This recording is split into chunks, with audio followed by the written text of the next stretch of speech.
Bienvenidos a este nuevo análisis. Hoy vamos a desglosar un tema verdaderamente urgente, una crisis que, para ser honestos, está sacudiendo las estructuras espirituales de nuestro tiempo.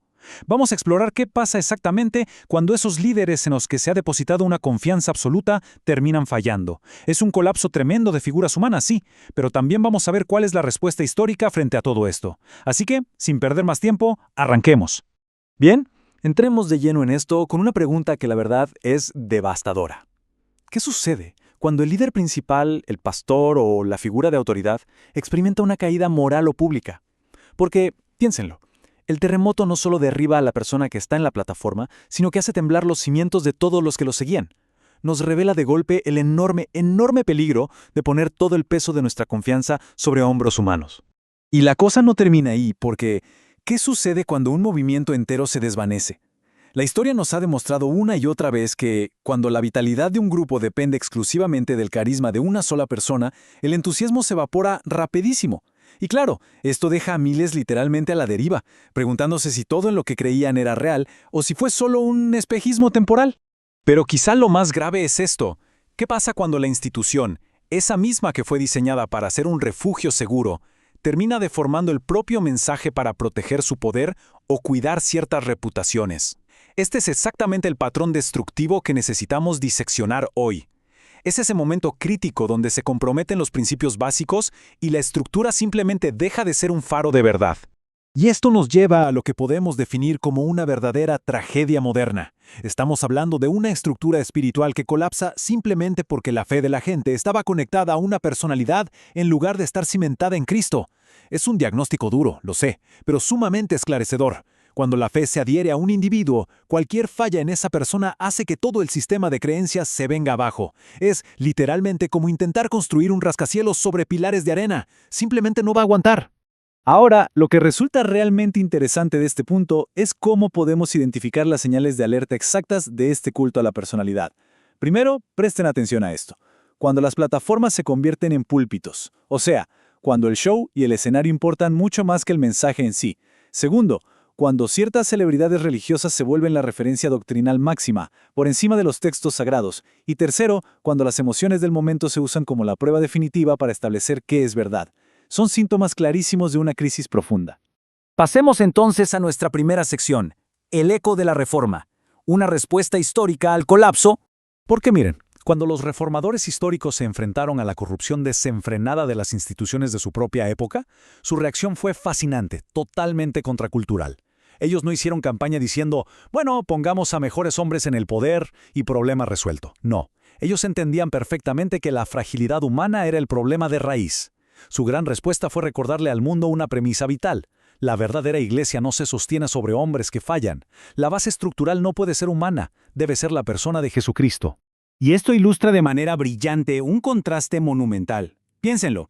Por un lado, vemos una dependencia total del carisma de los líderes, tradiciones humanas elevadas casi a un nivel divino, y al final, instituciones corruptas que se vendían como la fuente absoluta de la verdad.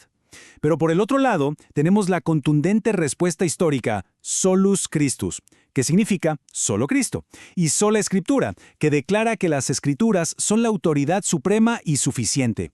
Fue un retorno radical a lo fundamental. Fíjense en esta frase que sintetiza esa respuesta histórica con una fuerza impresionante. La iglesia puede errar, los hombres pueden mentir, las instituciones pueden corromperse, pero Cristo permanece fiel. ¡Qué poderoso es esto! Esta era la mentalidad que permitía a la fe sobrevivir incluso cuando todo el aparato institucional alrededor se estaba cayendo a pedazos. Reconocer la falibilidad inherente de toda estructura humana es lo que nos permite encontrar una seguridad real e inquebrantable. Lo que nos lleva a nuestra segunda sección, la centralidad de Cristo, la roca inconmovible. Para entender esto ya en la práctica, observemos a Martín Lutero. Su impacto mundial es innegable, de eso no hay duda. Sin embargo, él jamás pretendió que la fe de la gente dependiera de su carisma personal o de su intelecto. Su famosa frase, "la palabra lo hizo todo", nos demuestra una renuncia súper deliberada a jugar el papel de Salvador. El centro nunca fue él. El centro siempre debía ser el mensaje del Evangelio.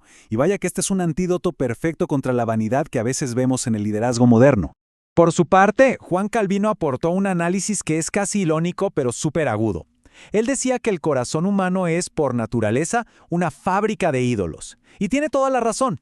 Tenemos esta tendencia alarmante a reemplazar la suficiencia de Cristo por una dependencia emocional hacia figuras que podemos ver, hacia líderes carismáticos o experiencias sensoriales. Es una advertencia brillante sobre nuestra propia propensión a idolatrar lo que tenemos enfrente.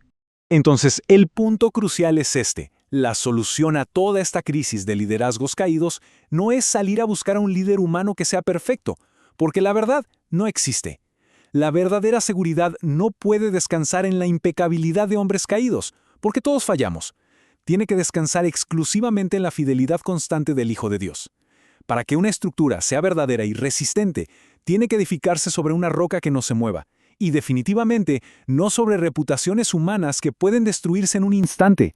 Entramos a nuestra tercera y última sección, pasos para anclar la fe. Un camino a seguir hoy. Avancemos y veamos cómo esto nos ayuda a construir una base sólida frente a las crisis actuales. El análisis nos plantea 4 pasos clave. Paso 1. Volver a la centralidad de Cristo. Es decir, quitar los ojos del mensajero y enfocarnos de lleno en el mensaje. Paso 2. Volver a la suficiencia de las Escrituras, recordando que ahí reside la autoridad final. Paso 3. Volver a un evangelio sin espectáculo. Dejar de lado esa necesidad constante de luces y entretenimiento para sentir que algo espiritual está pasando. Y el paso 4. Volver a una fe anclada en la verdad, y no en personalidades, por más atractivas que nos parezcan. Y para cerrar, nos quedamos con la conclusión quizá más provocativa de todo este estudio. Cuando una generación pierde de vista este centro del que venimos hablando, inevitablemente va a terminar buscando salvadores humanos para tratar de llenar ese vacío. Pero la historia es implacable y nos deja esta advertencia. Todo salvador humano termina cayendo bajo el peso de lo que nunca pudo sostener. Es una realidad que resuena profundamente. Pensemos un segundo en esto. ¿Sobre qué o sobre quién estamos fundamentando realmente nuestra confianza hoy en día?